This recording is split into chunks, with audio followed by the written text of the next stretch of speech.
Tonight at 11, the Great American Car Race rolled into downtown Erie tonight. More than 130 vintage cars revving their engines from Rhode Island to North Dakota, stopping in Perry Square for the night. Julia Hazel joins us now in the studio with more. Julia.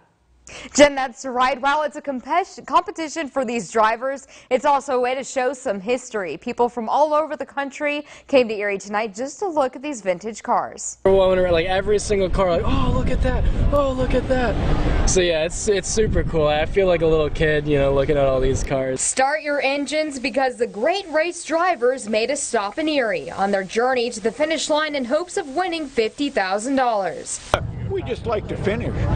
Whenever you go in a rally, finishing is an accomplishment in itself. And if you happen to be lucky enough to win a prize or something, that's just a blessing. Teams join the race from all over the world for a chance to compete in the Time Speed Endurance Rally, making their way from Rhode Island to North Dakota, traveling through 10 states over 9 days. And going up all the hills and all the back roads, and it's very challenging.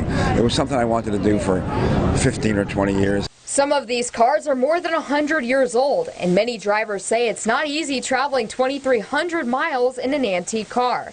There have been breakdowns and issues along the way, but even the oldest cars in the race are still going strong. It doesn't have any modern upgrades.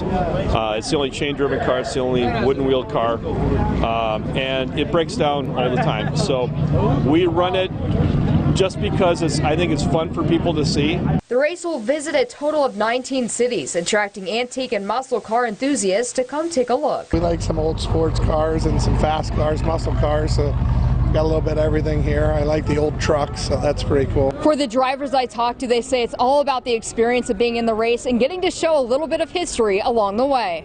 Museum to Erie, which I think people appreciate. It's a lot of cars like this are kept inside and never seen except for people that want to go to a museum. Here we bring the museum to you, and I think that's important.